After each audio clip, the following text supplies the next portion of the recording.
Speaking about mantras, actually, yeah, I enjoyed really in that silence that I could sometimes when you came in, because you were the only person next to your youngest son that came in during my Saturday, Sunday, Monday morning fasting and no speech. I heard you sometimes reciting some mantras, chanting, and it was really nice. Like I deeply felt them, you know. Like I mean, there's something in me that wants to go with them as well, but at the same time, it's like no. I mean, then I would not. I don't feel that I'm I'm there yet, and I've been talking with you, and you organized like this guerrilla mantra session pre-corona. Yeah. I'd love to attend one of those if you do that again. Yeah. But can you like give an or recite a mantra maybe? Is it possible? Sure. And then afterwards, I would love to hear the meaning for you. Okay. Yeah? Yeah.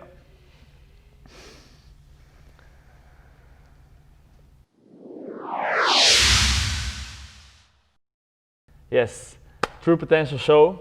I'm Guido. Today we have a special guest, Sydney Leijenhorst. Sydney is founder and owner of Kenkon.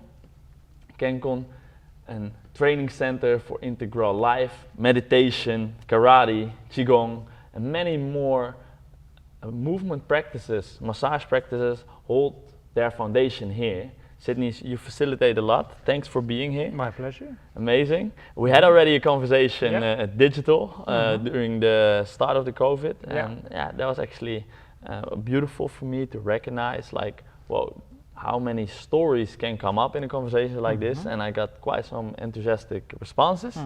So amazing to sit here again. So, well, what's going on for you right now? For me, I mean, like the first thing that comes to mind is that we've been running now for 1 month, and actually for the first time in my life, I made a day-to-day and almost like an hour-to-hour schedule for my life. Oh wow! Because I have this tendency that I can get very enthusiastic about all kinds of things, and then I take too much, and then there's always this kind of underlying frustration of I can't get it all done.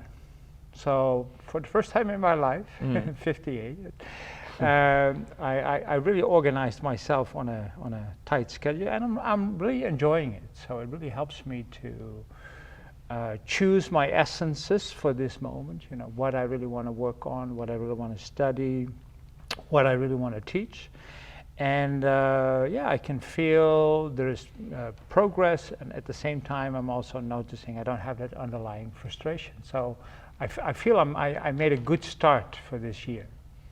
So yeah, that's one thing that's going on. It empowers you more to be more strict. Is that every day or only during the weekdays? No, it's the whole week. 7 days a week I have a schedule with, and of course there's also, this slots with free space, there's slots with study, there's slots with, just eating and family, slots with teaching, but it's a kind of cyclic rhythm that I'm having, and I'm really enjoying this.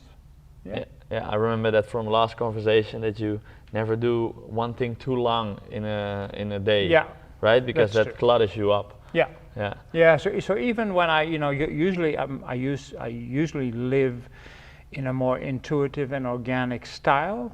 So I just follow whatever comes up. But even within that, I always had this rhythm. Of not which helped me not to get trapped, especially in my management work.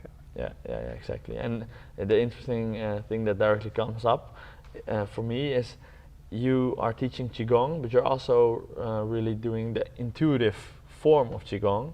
And there are a lot of people that follow a certain pattern in Qigong, like a certain style. And not so many teachers, especially that came to the West, that do the more free, intuitive form of Qigong. So maybe you can quickly describe like what is Qigong and how does this intuitive form integrate in the rest of your life as well. Sure, and it in a way links into what we started talking about. Exactly.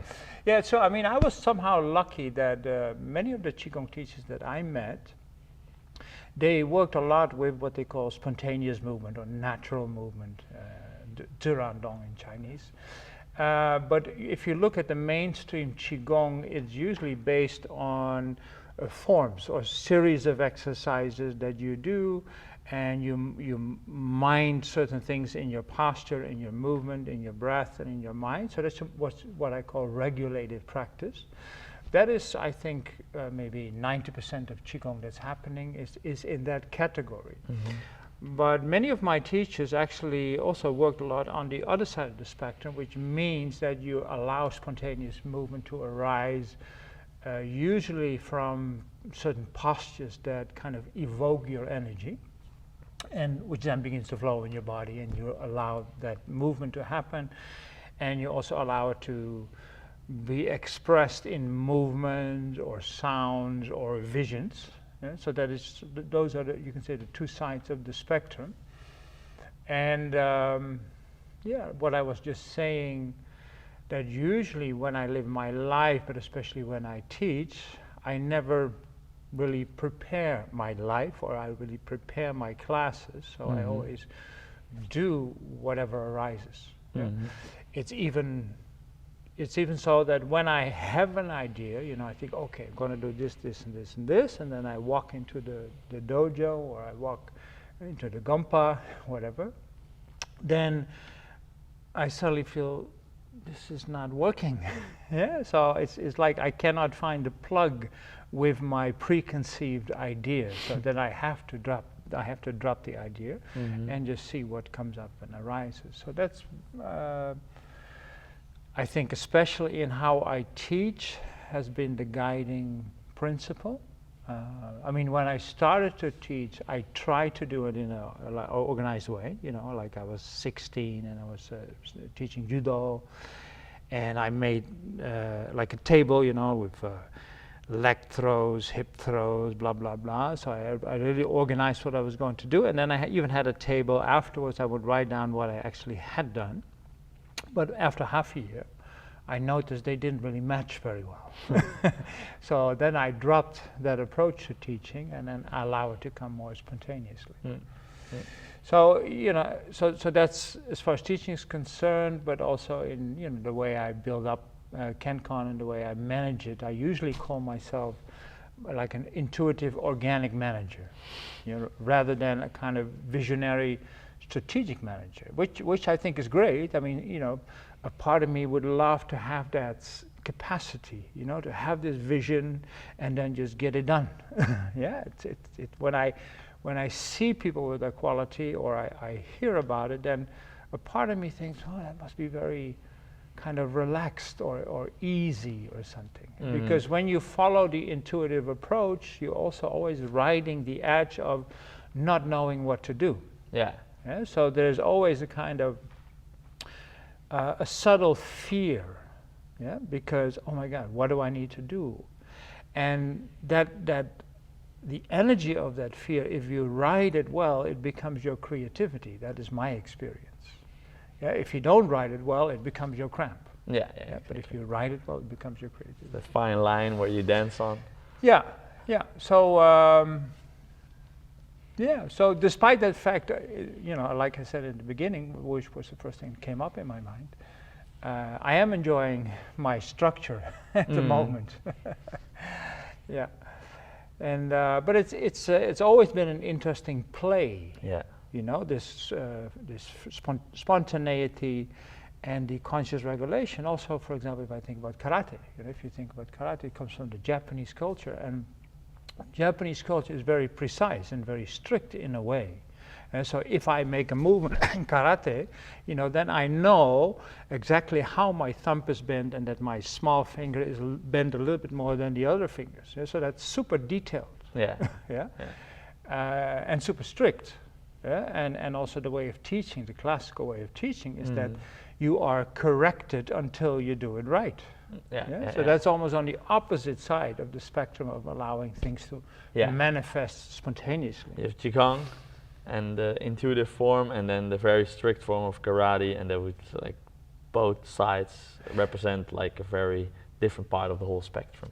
Yeah, but again, also, as I said, within the Qi-gong, 90% of mainstream Qi-gong is not the spontaneous movement. No, exactly. So it's like a regulated movement, and especially if you go sometimes in the Chinese culture, because Chinese have a long history of disciplining their people. Yeah. Yeah. So sometimes if you see like a Chinese Qi-gong class, it can also almost be a little bit militaristic, like breathing, breathe out, breathe in, breathe out. Yeah? So like this way. Mm-hmm. Yeah? So it very much depends on who is your teacher in the Qi-gong. Yeah. And let me finish for karate. Also, like in karate, even though you can say the general approach is very strict and very precise, of course the challenge is that within that strictness and precision is to liberate yourself, to fully express yourself. And if you can get that done, if you fully stick to the rule, yeah, but you can still feel completely self-expressed and free, that is a wonderful experience. Yeah. Yeah? So it's a really interesting play. Yeah. With rules and freedom. Yeah. Exactly. Always finding that balance. Yeah. Interesting. I have to confess something to you, Sydney, and Mm-hmm. I don't know if I ever said this to you. I think I never. So in 2015, Mm-hmm. I moved from Amsterdam back to Wageningen, and I started working at the gym. And a couple of years before, my brother actually met you as a Qigong teacher, and you really became part of his healing journey into spirituality and more embodiment of the depth that he was facing in his life in multiple ways. And that became he made it so interesting for me that I thought, although I thought like, nah, it's not interesting for me what they do there in Kenkon, he convinced me to come to a test class of Qigong.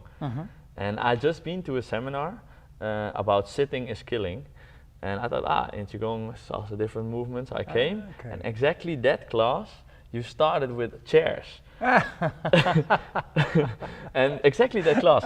So I came in, and I remember it very well that I was very surprised. You're gonna kill me. Yeah. Why are we sitting on chairs? And then you said like focus, and I was not really like doing deep practice on a daily basis.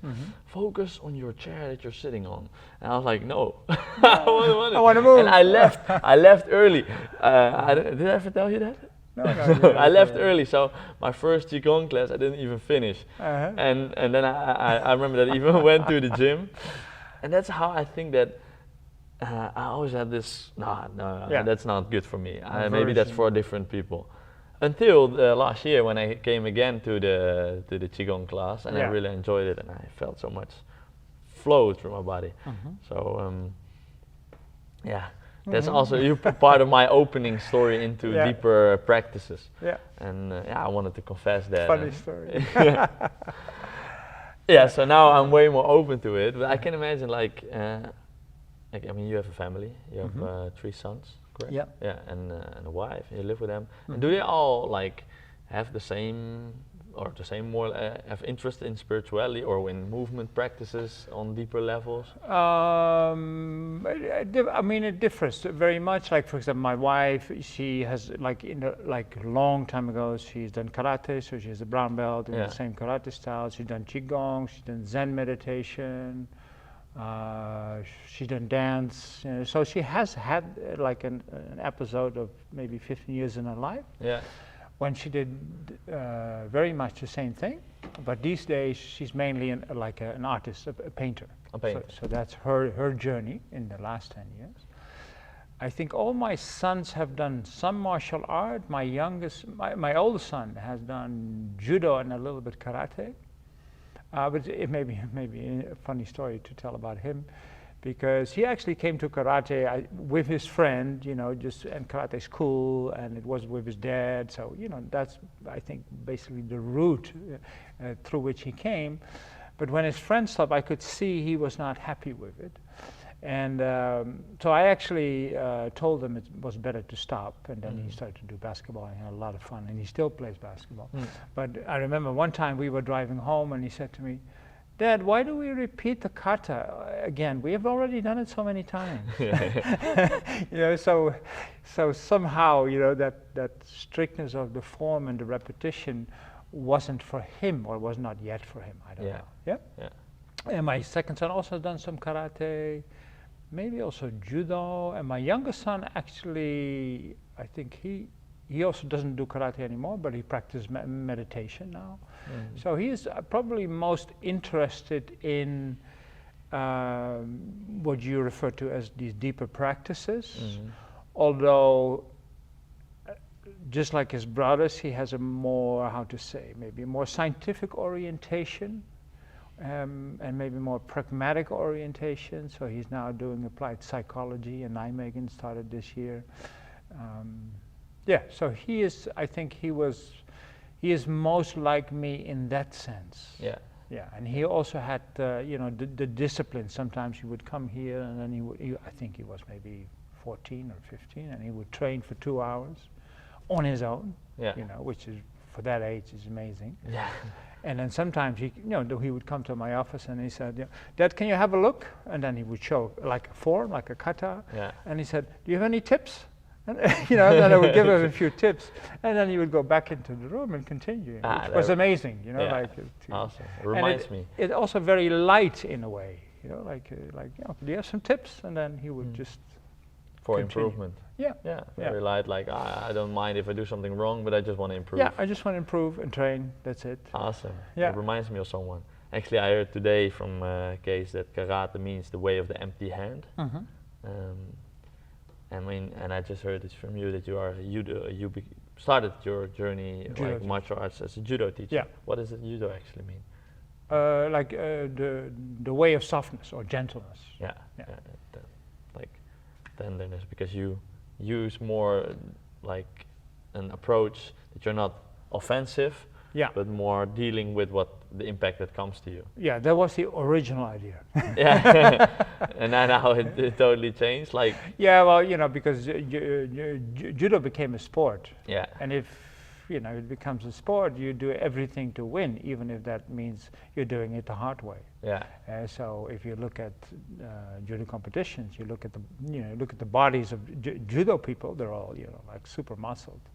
And they use their power.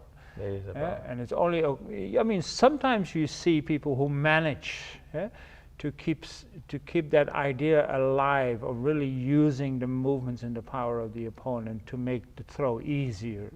But also very often you see, they try to muscle each other out, as they say. Like wrestling with force.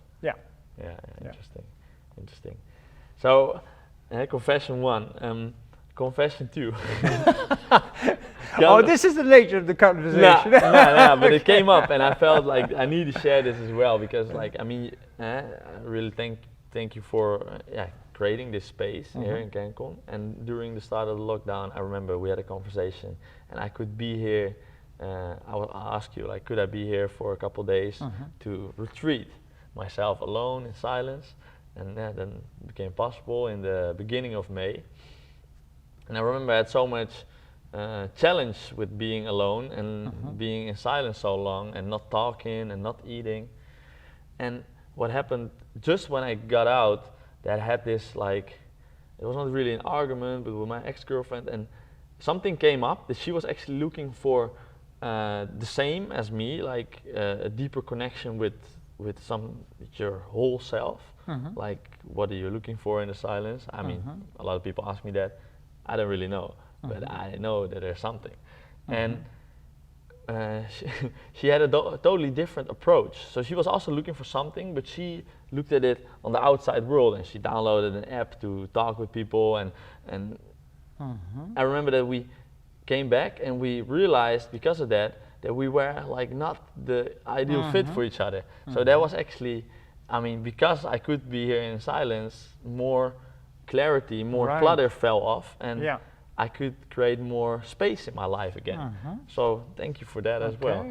And this is also actually the first place where I meditated for an hour in 2015 as well, in Zen class in the morning. How did you start with meditation? Because you talked about your son.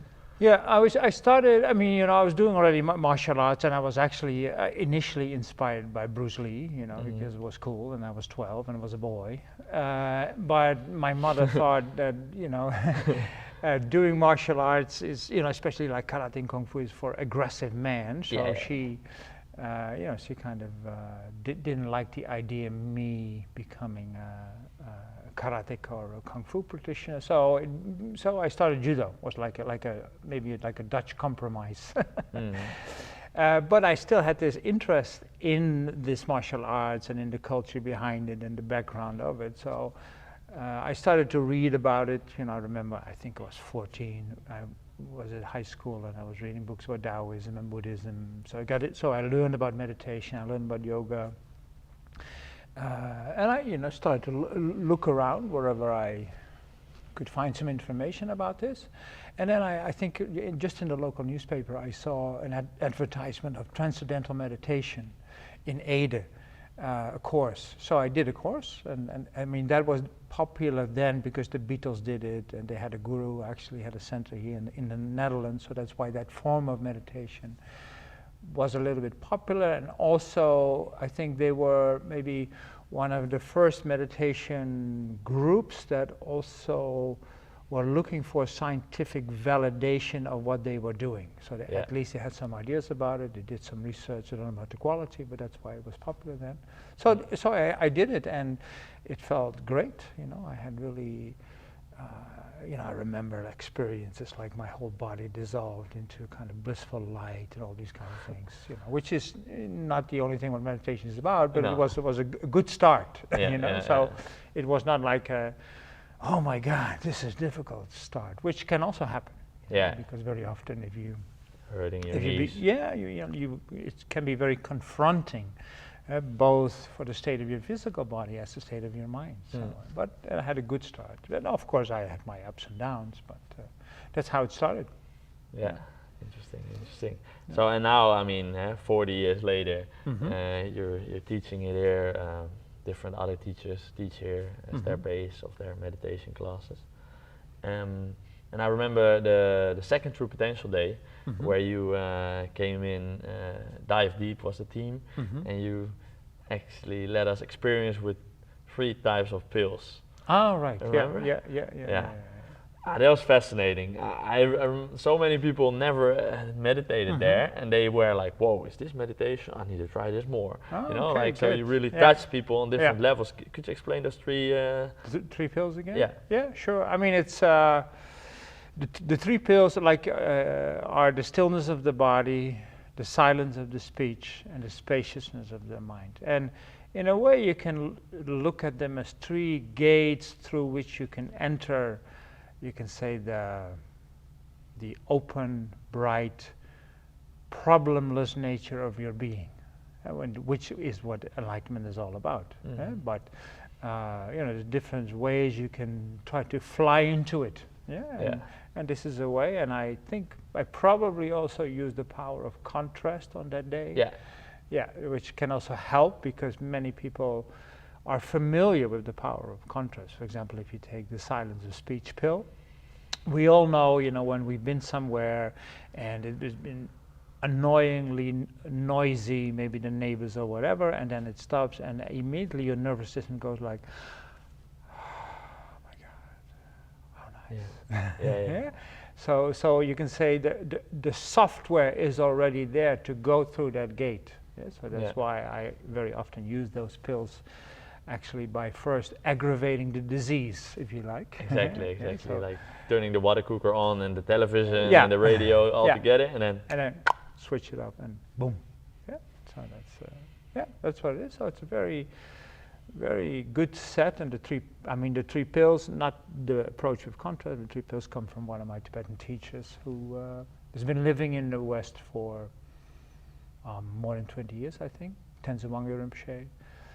So he also knows, you know, how to speak to Westerners, how to present the teachings in the West. So that's why it calls it pills. Yeah. Exactly. Then it's attractive. Then it's understandable. Like the mind can. Like in Tibetan, he would maybe say the 3 nectars or something. Exactly. That's what they get there. So different people understand. Different ways in.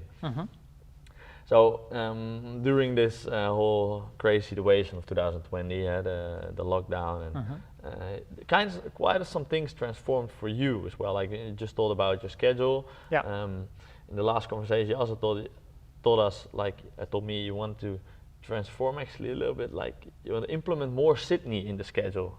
You've been talking about it before, we've been talking about it before, like Tibetan yoga, which is now a regular thing. Yeah, that's rolling.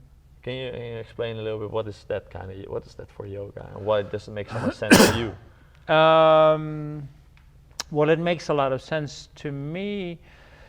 First of all, because it just came into my life spontaneously. So I had you can say I had my first experiences of this particular Tibetan yoga, which is called inner fire yoga, just out of the blue. So I was sitting on a couch and I started to read a book. I did not know yet what it was. I had heard the word, but I didn't know what it was. So I finally had a book and I started to read it. I was just reading the introduction, and I was getting bursts of laughter. You know, like would laugh for 15 minutes or 20 minutes or half an hour. By reading it only? Just by reading it. Not because there was something funny, but by some sort of weird influence. Okay. And it continued. Remember the name of the book? Yeah, sure. It's called The Bliss of Inner Fire. The Bliss of Inner Fire. Yeah, and I just started to, you know, like I read it in 1 week, and these bursts of laughter, they kept repeating themselves. And at some point I also had very explicit inner energetic experiences with chakras and channels and states of bliss and all this. It was like a really weird experience that you usually expect from drugs or something. Which I never took, but I can imagine that that's what drugs do. Yeah, you've seen people. Yeah, and I've seen people tripping. Yeah. So that was a really powerful experience, and I thought, well, I guess this has something to do with me. So that's when I started to search for more information, which was then not so much available because in the past it was considered very much as a secret practice. So you could only learn it if you would go into like a 3-year retreat, or if you would have done this and preparation and that preparation, etc., etc. A 3-year retreat. A 3-year retreat. Okay. Yeah, not a 3-day retreat. Yeah, that's a kind of classical monastic. Exactly. Retreat. So that's how it started, and then at some point I bumped into Tenzin Wangyal Rinpoche, which is one of my teachers, and he offered 2 more retreats in the United States, like 3-week retreats. So that was so that's when it started to roll. And meanwhile I've met many other teachers who practice these inner yogas and also the Tibetan physical yogas. So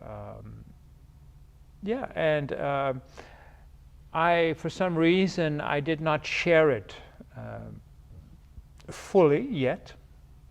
But during this Corona crisis, I felt I should stop holding these things back. You know, I have to find the right way to share this with people and to give it as much as possible in a good way. Yeah. So that's how the Corona crisis helped me to cut a few knots. And starting to teach these more advanced and deeper inner yogas has been one of the steps that I made.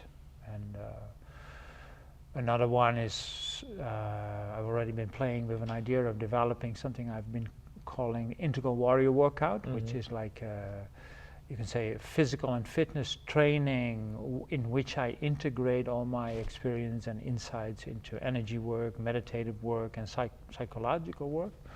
And this was also something that I was having on my shelf. It was kind of kept there with the idea, well, I first need to develop it, which makes sense. You know, if you want to offer something, you need to have it first. Yeah. There's some logic in that. So that's why it stayed on the shelf. And then during the Corona crisis, something in me said, "Fuck it, let's just do it and see how it will evolve." And so when we had to shift to the online teachings, one of the things I started was the Integral Warrior Workout, and now I'm still doing it, and I'm really enjoying it. And now it's become part of the program, so now I'm teaching it here, not online anymore. Not online anymore. No. Because that's another part of the transformation. Yeah, that was another one. You suddenly have a big tent. Tent in the garden. Yeah. How did that come across? I think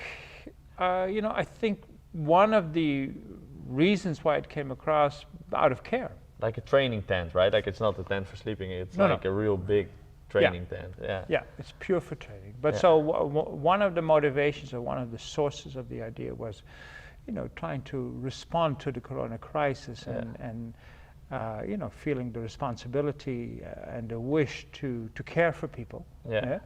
And because it's outside, it seemed to be like a more safe option than training inside. Yeah. So that was one of the main reasons why we started it, and I talked about it with a few people, and then one of my students, Philip, he started up the crowdfunding page, and then it started to roll, and So it went also a little bit like intuitive, so Yeah. to speak. yeah, Right? It was not like you had an idea and you said like we must do this, but it was more no, like it just came up as an idea, and it just rolled. And I think we haven't covered all the costs because in the end it took a little bit more money, but at some point I just put the signature and and now it's coming. now it's there. It's standing there and it's used already Yeah, by it's not for used. training. Yeah, sure. I think I've done a few Qi-gong classes, and warrior workout, karate training. It's not like we do all the trainings here. We also train here, but when the weather is nice and depending on the activity, Yeah. we can go outside. And for myself, at the end of the day, when I've given everything, and it's dark, I like to go there and sit for a while, or if I'm really knocked out, I just lie down and enjoy the atmosphere. Yeah. Yeah, it's beautiful to have that extra. Yeah. Right. Yeah. Well, because there is something about this place. Kenkon is not like a typical place in Wageningen. It's really something else. And I mean, I say that, and I feel that. But many people that came here for the first time, and I can really say many because tens, maybe even almost 100 people I've seen coming here for the first time over the last True Potential days, but also before that, I took some people. And I find this place really special. But have you done something? What have you done? Like, how come? Yeah, well, first of all, I'm happy to hear that. Yeah. And I admit that I hear it a lot. Yeah. So there's a lot of people who come here and they feel something in the atmosphere or whatever it is that they really appreciate. Yeah.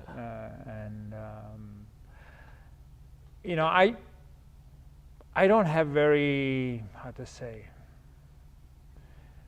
outlined ideas about how it works to create such an atmosphere. Yeah.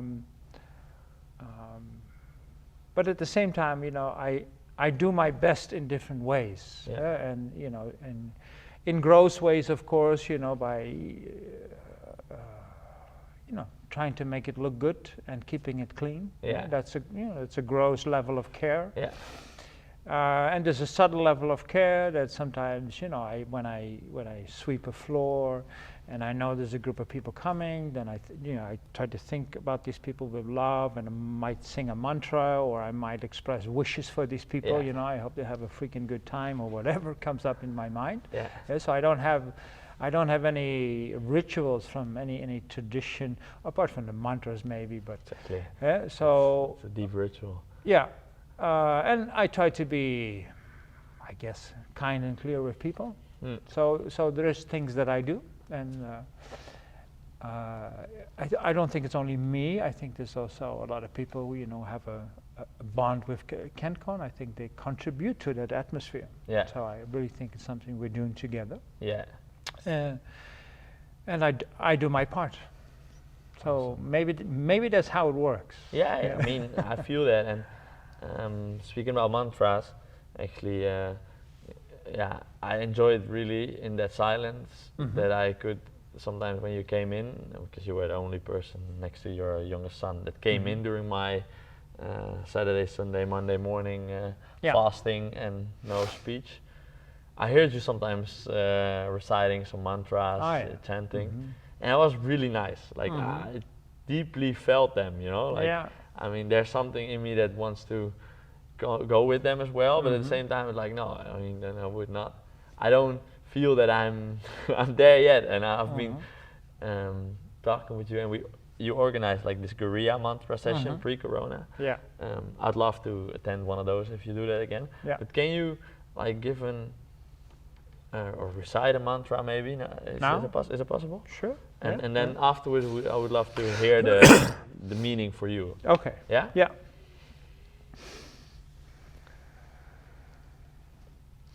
Om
So, yeah, can you imagine like me being in silence there, and then you hear this vibration that sound is through the whole Kenkon. I mean, that was a tremendous experience. I love this also, so thank you. Yeah, my pleasure. But it was a fantastic when I was in silence and not hearing anything, and then I heard suddenly this, and I was like, it's such a blessing to hear something, you know, instead of the Kenkon building moving sometimes, because this building talks also, but in different vibrations. Yeah, totally. If you're in such a deep silence, you know, and your bullshit is dropping off, then you experience things much more vivid. Yeah, wow. What does the mantra mean? Well, you know, it's called the Vajraguru mantra or Padmasambhava mantra, so it comes from Tibetan Buddhism in this case, and there is a kind of historical story to it, but I think the internal story is maybe more relevant, you know, that it is, you can look at it as a transformative mantra. So it is basically a mantra to connect to your inner wisdom. Yeah, so the word guru here means inner wisdom. For example, it starts with Om Ahom. So the first three syllables of the mantra, you can say they relate to three aspects of our being, and one is our fundamental openness. The second one is simply spoken is our inspiration, and the third one is our manifestation. And they're all important. You know, our openness is really important, our inspiration is really important, and our manifestation is really important. So it's kind of opening these three dimensions, and that's very, very common in mantras. There's many mantras that begin with Om, Ahom. And then it's called Vajraguru mantra because there's an idea behind this that we all have an indestructible essence, which is our inner guru.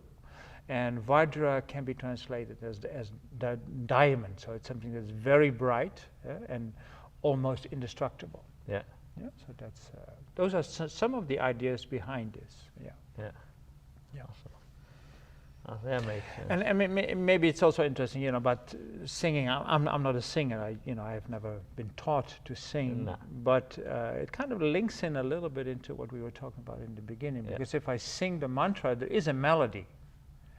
So I'm singing a particular melody, but at the same time, there's a kind of unexpected journey that I don't know how it's going to unfold. And so when I begin to sing, I have to move through my discomforts. I have to move through my insecurities, or like for example, when it doesn't sound really nice, and I have to kind of move through that in order to kind of open more deeper, subtle spaces of experience. So it's always a journey. So even though there's a melody, how it actually comes out, whether it becomes very, very tender or very quiet, or whether it becomes really almost like wrathful and very, very powerful, is something I don't plan, or so I don't know. So in that sense, there's always the same journey. There's the structure and there's the freedom, and each time you sing a mantra, you're entering into that dance towards unification again. Yeah. So structure and freedom. Yeah. Interesting. To finish up, I told you that I did the monastery, the week in the monastery. Yeah. You in Hui, the Tibetan Buddhism monastery, and I was doing one of the practices that I learned from you at the standing meditation retreat, the standing like a tree. I was standing there in front of the big Buddha, like this, and maybe for 5 minutes or something. And then afterwards, a guy came to me and he said, "You've been practicing standing like a tree." And I found it so interesting. Like, I mean, I do it more often, and I have to admit, I steal it sometimes also during trainings. I let people stand for a minute or two, set their intention. And this guy comes to me and he's like, "But how do you know this?" I mean, he was practicing Qi-gong for maybe a decade, and he said like he almost never meets people that are knowing this part of standing like a tree. And then he asked me for workshops or things, and he lived in Belgium, but like he wanted even to come to one of your classes, but he said like, "Yeah, but one class would maybe too little, but let me know when there's a workshop again," and stuff. So I told him about Kenkon, about you. And so interesting, like to in a place like that, of course, makes total sense, also logically, that so many people know that there. But at the same time, it was exactly at the time that I did it. I did it only once. I stood there and he came passing by and he saw it and he started talking about it. And that's the little coincidences that I'm curious, like, do you still recognize them? Because I have them more and more in my life. This was just one of the examples. This little coincidence that you think like, how can that be? Like, how can such something, if you would calculate the chance of that happening, it would be impossible almost. Sure. Yeah. Do you also still recognize them? Yeah, sure. Yeah, and I always consider them as a good sign. As a good sign, yeah, exactly. Yeah, it always. Again, I don't have too many outlined ideas about all this stuff. No, exactly. But that is my feeling about it. I think it's a good sign. So somehow I think it means you're clicked into what you are supposed to be clicked into. Yeah. And that's when I feel those things are happening. Exactly. Yeah. Exactly. Awesome. Do you have anything what you want to share about the coming times, an invitation for Kenkon or something that you're going to do? Do you have something that you want to share? Well, I think everybody is always welcome here, and I always try to give my best and give as much as possible. There's a lot going on in terms of ongoing classes and introduction courses at Kenkon, and I hope soon we will also be moving again to things like days and weekends. Yeah. Of course, we're being a little bit careful with the Corona crisis, but I'm looking forward to it. Put new year. New things on the agenda, new year. Like for example, maybe you remember I was going to do a second spontaneous movement weekend before the summer, but it couldn't take place because of the corona. So that's definitely one thing I have on my mind. I would also love to do the standing meditation weekend again, because that was also a very, very powerful weekend. Both actually, I find very powerful practices, both the spontaneous movement practice and the standing meditation practice. Yeah, so that's it. Yeah, That's it. I would just say, you know, if you want to know Kenkon, check it out. Look at the website, come here, or talk to people like this. The twin brother of our cameraman, Mark from Trickle Media, actually attended your, and Basso as well, attended your New Year silent retreat. Sure. Are you planning on doing that again? I'm not sure this year, because the one who organizes usually it will be on a retreat itself, and sometimes it's good to take a break, even from good things. Yeah. And I've been doing this we've been doing this for 8 to 10 years, I think, every year. And before that, I would always go on a retreat on my own.